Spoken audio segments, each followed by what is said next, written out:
until you do some work to establish a relationship, right? To get to know them and let them get to know you. Has to be part of what we do. Any questions on this before we move on? So there's some ways that we can get at this, and I want to give you a framework to address this that's based on some really good research. I sent out an article that you hopefully received early on. Actually, it's more like a journal from the Forum for Youth Investment, but it's all about working with high school students. And one of the article's features was called the New 3 R's. And if you haven't read it, that whole thing is one of the most useful documents that I've ever come across. You sent it out? I emailed it to you. You emailed it to me? In the homework? It was, I said, here's some pre-reading, and I sent Okay, I it out. read the pre-reading stuff this morning. Right, so, like I said, I've read a lot of reports, I've written reports. This is probably, it puts all the stuff that you really need to know sort of together in one document, so I would highly recommend it. But the Gates Foundation came out with this, and I appreciate the Gates Foundation because, you know, I'm a Mac person, you know, but I got to give it to Bill and Melinda Gates. What they're doing with their foundation is trying to look at this type stuff. Yeah. And trying to put their money in these areas, trying to solve problems once and for all. And what they came up with was that, you know, there's a new set of 3 R's, right? Up until recently, if you ask what the 3 R's are of school, of education, they say you'd say reading, writing, and arithmetic, right? Which wasn't good spelling anyway. Wasn't good spelling. I guess wasn't good, right? Well, spelling Right. wasn't one of the R's. So here's a new set of 3 R's. Relationships, relevance, and rigor. And this is a framework not just for the Art Science Prize in general. I mean, we want to look at the entire program schedule to make sure that we're building in time to do these 3 things. But also the day-to-day interaction with students. When the students come in every day, someone or me or Andrea or anyone off the street should be able to come in and see each one of these 3 things at work every time the young people meet, right? Relationships, relevance, and rigor. And it needs to be part of sort of how we design our lesson plans, where we're thinking about, okay, where's the relevance here? Where's the rigor here? How are we building relationships here? Every single time. Because again, they don't care what you know until they know that you care, right? And this is how we communicate care. Yes? Sorry, I didn't read the article, but what do you... Oh, I'm sorry, I can't answer your question. what do you mean by rigor? We're going to break each one of these down, Oh, okay. all right? And so actually, let's go to that.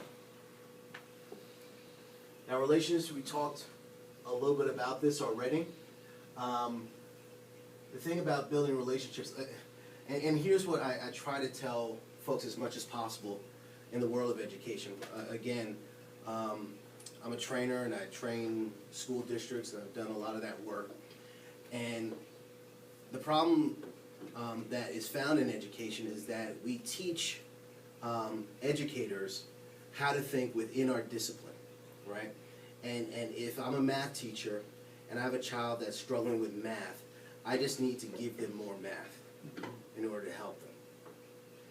And a lot of times, and I'd say more times than it's not, that the answer to reaching a young person and helping a young person is not a straight line. It's not a direct connection. It's not necessarily more math, but maybe it's a coat that that young person needs because they're cold, or a meal, you know, or someone to talk to because their dad just got locked up or died or something, you know.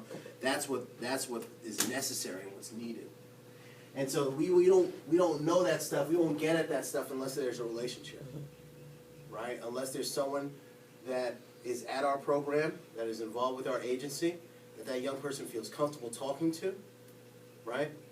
And at Boston, we talk about this a lot, and we are very intentional about it. We're throwing adults at every single kid. Every single adult in that building will interact with each one of those kids to see which one sticks, right? Which one of these adults is this young person going to grab hold to and say, I'm going to form a relationship with you.